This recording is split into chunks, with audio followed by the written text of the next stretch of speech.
बर्दियाको चर्को गर्मी जहाँ गर्मियामा मानिसहरू छाया खोज्दै हिँड्छन् त्यही ठाउँमा रसिलो र स्वादिलो स्याउ फलेको खबर सुन्दा धेरैलाई अचम्म लाग्न सक्छ। तर बर्दियाको बाँसगारी नगरपालिका वार्ड नम्बर 9 का मेहनती किसान रामप्रसाद बस्नेतले त्यो असम्भव जस्तै लाग्ने कामलाई वास्तविकतामा बदलिदिएका छन्। कुनै समय भारतको हिमाचलमा अरूको बगैँचामा स्याउ खेती गर्दै दिन बिताएका रामप्रसादले त्यो सिकेको सिप र अनुभवलाई आफ्नो गाउँको माटोमा प्रयोग गर्ने सोच बनाए। धेरैले तराईमा स्याउ फल्दैन भनेर हाँसोमा उठाएका थिए, तर उनले हार मानेनन्। भारतको राजस्थानबाट 5वटा स्याउका बिरुवा ल्याएर आफ्नो बारीमा रोपे। कडा गर्मी, चुनौती र मेहनती बीच उनले ती बिरुवालाई बच्चा जस्तै स्याहार गरे। समय बित्दै जाँदा बिरुवाले फल दिन थाले अनि अहिले ती बोटहरू स्याउले लटरम्म देखिन थालेका छन्। यस वर्ष मात्रै उनले करिब 50 किलो स्याउ उत्पादन गरेर बिक्री समेत गरिसकेका छन्। बर्दियाको गर्मीमा फलेको त्यो स्याउ अहिले धेरैका लागि प्रेरणाको विषय बनेको छ। रामप्रसाद भन्छन्, मेहनत र सही तरिका अपनाए असफल भन्ने केही पनि हुँदैन। उनको यो सफलताले तराईमा पनि नयाँ सम्भावनाको ढोका खोलेको छ। अहिले गाउँघरका धेरै किसानहरू पनि रामप्रसादको बगैँचा हेर्न पुग्ने गरेका छन्। मेहनत, सिप र आत्मविश्वास भए सपनाले जहाँ पनि फल दिन सक्छ भन्ने उदाहरण बनेका छन् बर्दियाका रामप्रसाद बस्नेत। हामी यति बेला बर्दियाको बाँसगढी नगरपालिका वडा नम्बर 8 मा छौँ र यहाँ चाहिँ एकजना कृषकले यो बर्दियाको टेम्परेचर अहिले भनौँ न 40 माथि छ। यो टेम्परेचरमा उहाँले स्याउ फलाउनु भयो। सर्वप्रथम यहाँको नाम? रामप्रसाद बस्नेत। रामप्रसाद बस्नेत, हजुर। यो स्याउको सोच कहाँबाट आयो? अरू त छँदैछ, अरू पनि धेरै कुराहरू फलाउनु भएको छ, कुरा गर्दै जाउँला। सर्वप्रथम यो स्याउको कन्सेप्ट कसरी आयो? स्याउको कन्सेप्ट यसरी आयो कि हाम्रो बर्दिया जिल्लामाथि यो हुन्छ कि हुन्न भनेर मैले ट्राई मार्नलाई इन्डियाको टिस्यु कल्चरबाट ल्याएर 5वटा बुटा लगाएको। त्यसबाट मैले खुद पनि M9 को जरा ल्याएर अरू पनि 6-7वटा बुटा अरू तयार गरिरहेको छु मैले। अब त्यसमा राम्रै प्रकृति हुँदो रहेछ भन्ने कुरो अब मलाई थाहा पनि भयो र यहाँका जनताहरूले, यहाँको कोही सभासदहरूले यो हाम्रो यो ठाउँमाथि स्याउ हुँदो रहेछ भन्ने चाहिँ पुरा विश्वास छ मलाई अहिलेलाई। कति फलाउनु भयो तपाईँले अहिले स्याउ? अहिले स्याउ लगभग 50 किलो जति फल्याएको थियो। बर्दियामै 50 किलो स्याउ फलाउनु भयो? फल्याएको थियो अहिले। तपाईँले जुन फलाउनु भयो त्यो कुन प्रजातिको स्याउ? यो चाहिँ डोस्रे गोल्डन भन्छ यसलाई। डोस्रे गोल्डन M9 को जरा डोस्रे गोल्डन हो यो। जस्तो यहाँ स्याउ रोपिरहँदा हजुर भारतबाट ल्याए भन्नुभयो, हजुर, हुन्छ भन्ने विश्वास त हुनुहुन्थ्यो तपाईँ? हुन्छ भन्ने त उहाँ त 55 डिग्रीमा भइसकेको थियो भने हाम्रो यहाँ त 48 थियो, 45 थियो, 50 सम्म पुग्छ। तर त्यहाँ हुन्छ भन्ने मलाई अलिकति विश्वास पनि लागिरहेको थियो। जस्तो यो स्याउसँगको तपाईँको लगाव कहिलेदेखि अथवा कहाँ यो स्याउ सम्बन्धी खेती सम्बन्धी तपाईँलाई जानकारी कसरी भएको थियो? जानकारी भनेर 2015 देखि म इन्डियाको हिमाचलदेखि जयपुर पुगेँ। जयपुर पुगिसकेपछि हिमाचलको स्याउ चाहिँ हाम्रो यहाँ चल्दैन अनि जयपुर पुगिसके त्यहाँको टेम्परेचर पत्ता लगाएर अनि बल्ल वहाँबाट यसको चाहिँ सुरुवात गरेको मैले। भनेपछि अहिले जुन यहाँ फल्याएको छु हिमाचलमा फल्ने स्याउ चाहिँ होइन, होइन, यो चाहिँ राजस्थानकै हो। जस्तो यसलाई यहाँ उब्जाउनलाई के कस्ता चुनौतीहरू रहेछन्, के लाग्दो रहेछ, के रहेछ? यहाँको लगाउनलाई चाहिँ सबभन्दा पहिला चाहिँ के छ भनेपछि हाम्रो यहाँ जहाँ मरुभूमि जस्तो जग्गा जहाँ पानी कम होस् त्यस्तो जग्गामाथि यसलाई चाहिँ चुनौती गर्न सकिन्छ, लगाइसकिने रहेछ। जहाँ पानीको तपाईँले यो बिरुवा उब्जाउनलाई र फलाउनलाई सम्म के चुनौतीहरू आइपऱ्यो? यहाँ के गर्न पर्यो? केही अरू त के गर्नु पर्यो र आफ्नो चाहिँ मतलब लगानी अनुसार त माटो छ जहाँसुकै। अब यसमा लगानेको हिसाब किताब गर्नेमा दबाई पानी भन्ने चाहिँ गौमूत्रबाट तयार गरिरहेको छ यसलाई। आजसम्म मैले त वहाँ पनि देखेको पनि यही हिसाबले हो।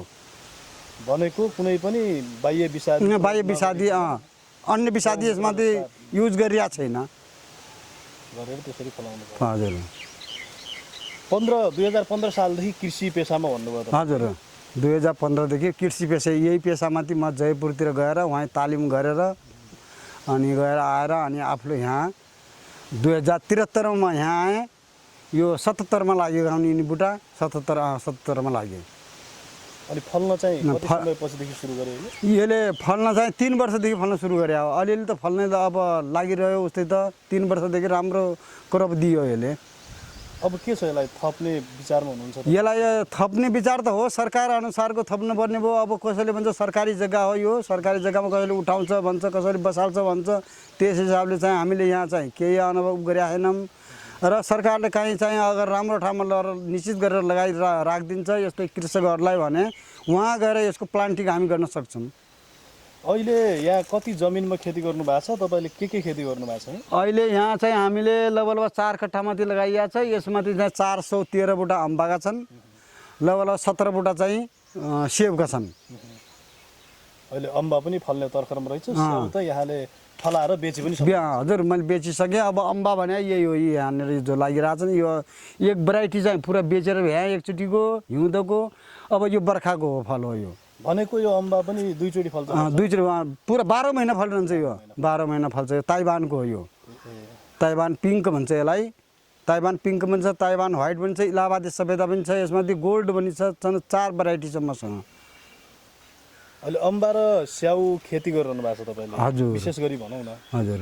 यो यहाँ आएर बर्दियाको यो तापक्रममा अहिले खेती गरिरहँदा हजुर अब यहाँबाट जीवनयापन भनौँ न, जीविकोपार्जन गर्न कतिको सहज, बजार व्यवस्थापनमा कतिको सहजता अथवा अप्ठ्यारा चुनौतीहरू के छन्?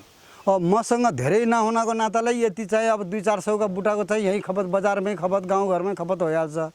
अब धेरै भयो भने चाहिँ मार्केटलाई चाहिँ यसलाई चाहिँ मार्केटिङमा चाहिँ एउटा चाहिँ स्टोर गर्ने ठाउँ पनि बनाउनु पऱ्यो सरकारले, तब गएर चाहिँ अरू जनतालाई पनि सहयोग होला भन्ने मेरो आशा छ। अहिले यहाँनिर त अब एकदम एकान्त टाइपको भनौँ न। हजुर। अब यो खेती गरिरहँदा यहाँ चोरीको त्यस्तो केही डर पनि हुन्छ? नै हुन्न, त्यस्तो डर छ हुँदैन। जाऊँ न हामी त्यो स्याउको बुटातिर जाउँ न। जाउँ।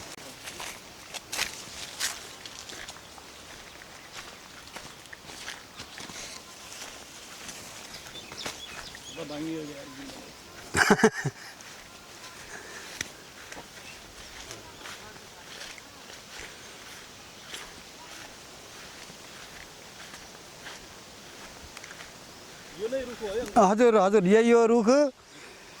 यसमा चाहिँ एउटा चाहिँ अरू यिनी यो डोस्रे गोल्डन भनिन्छ, यो अन्न हो, फेरि अन्न भेराइटीको यो हो। यो डोस्रे गोल्डन हो, पोलिनेटर चाहिँ डोस्रे गोल्डन हो। यो वर्ष कुन फल्यो धेरै? यो गोल्डन फल्यो?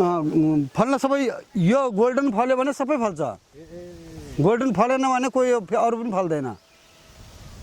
जस्तो तपाईँलाई खर्च कति लाग्दो रहेछ एउटा बुटा स्याउ हुर्काउन फल्दासम्म हुर्काउनलाई? लगभग अब हामीहरू घरैको चाहिँ गाईको गउँतबाट चाहिँ तयारी गरेको नाताले चाहिँ अब त्यति खर्च आउँदैन। अब 2 वर्षभित्रै लगभग कति खाला? 2000 खाला यसले, 2000 जति खायो होला यसले। खर्च मेहनत भन्यो भने अब यति बुटालाई कति धेरै खर्च लगाएर त धेरै अब अङ्ग्रेजी दबाई गर्ने हो भने त धेरै खर्च आउँछ होला। तर हामी आफ्नै गाईको गउँतबाट चाहिँ घरेलु मतलब आयुर्वेद दबाई तयार गर्छौँ। निमको पात, गाईको गउँत, बेसन, गुड यस्ता चिज इत्यादि मिलाएर चाहिँ खाद बनाइन्छ। पाथी और गएर खुर्सानी, लसुन गरेर चाहिँ विषादी बनाइन्छ यसको। त्योबाट चाहिँ यो सजिलो भयो। एउटा बोटबाट राम्रोसँग फल्यो भने कति जति फल्दो रहेछ? एउटा बोटबाट यत्रै बुटो हुने हो र यत्रै बुटोमा फल्न सुरु भयो भनेपछि केही फलेन भने चाहिँ लगभग 30 किलो 40 किलो फल्छ यो एउटा बुटामा। भनेको त्यो कति प्रफिट हो? त्यो प्रफिट भन्नाले चाहिँ हामीलाई चाहिँ यहाँको रेटले उस्तै बेच्ने हो भनेपछि 6000 को भनौँ न। एउटा बुटामा 6000 को, एउटा बुटाबाट 6000 भनेपछि हुन्छ आफूलाई। यो वर्ष तपाईँले कति 7वटा बुटा भन्नुभयो? हजुर, यो 7वटा बुटाबाट कति 50 केजी जति बेचियो? हजुर, लगभग 10,000 जतिको बेचियो। केजीको कसरी बेच्नु? केजीको उस्तै 250 रुपियाँ किलोको दरले पनि बेचियो मैले त। 250 रुपियाँ दरले? 250 रुपियाँ दरले, 250 रुपियाँ सेब और 150 रुपियाँ चाहिँ अम्बा पनि अब 1.5 कुन्टल जति मेरो हिउँदोको फसलको गयो। अहिले त अब केही आएन भनेपछि 7 कुन्टल जति आउला अम्बा गर्मीको त। अब यसरी तपाईँ चाहिँ एउटा यस्तो उदाहरणीय व्यक्तित्व पनि बन्नुभयो यहाँ चाहिँ बर्दिया जस्तो ठाउँमा स्याउ फलाएर। हजुर। अब अहिले पछिल्लो समय युवा पुस्तामाझ वैदेशिक रोजगारी एकदम प्रिय भयो। हजुर। तपाईँ जस्ता कृषकहरू नेपालमै बसेर जसरी यसरी खेती गरिरहनु भएको छ, हजुर, यहाँहरूको लागि स्थानीय सरकार अथवा प्रदेश सरकार, सङ्घीय सरकारले के कस्ता पहल गरिदियो भने आज सहज हुन्थ्यो होला? खेती किसानी गर्ने हो? खेती किसानी गर्नलाई त यहाँको स्थानीय सरकारले चाहिँ यस्तै प्लटिङ भएको जग्गा कहीँ खाली जग्गा गर्न नसक्ने ठाउँमाथि चाहिँ ल्याएर अगर यस्तै बुटा यही भेराइटीको बुटाहरू ल्याएर चाहिँ विदेश जाने तिनी कोही भाइहरूलाई चाहिँ ल तिमीहरू गरेर खाऊ भनेर प्लाटिङ गरेर दियो भनेपछि त्यहाँसम्म राम्रो होला। विदेश जान जरुरत पनि नपर्ला जस्तो लाग्छ मलाई, जहाँसम्म हुन्छ नयाँ युवामाथि। तपाईँ जस्ता स्थापित कृषकहरूको लागि के गरिदियो भने आज सहज हुन्छ जस्तो लाग्छ? आज यसको लागि त पानी र अङ्ग्रेजी दबाई आज यसको लागि आज पहल गरिदिए हुन्थ्यो जस्तो लाग्छ मलाई त। अङ्ग्रेजी दबाई हामीलाई यसलाई थाहा छैन नि यहाँको नेपालमा यसको बारेमा के चिज लाग्छ भनेर, तर त्यस्ता चिजको पहल गरिदिएपछि आज राम्रो लाग्ने थियो। अहिले वार्षिक रूपमा तपाईँको आम्दानी कति छ लगभग यति कृषि गरेर? कृषि गरेर यति माथि गर्ने भने लगभग 4-5 लाखको भइहाल्छ हाम्रो सालमा वार्षिक। हजुर हजुर।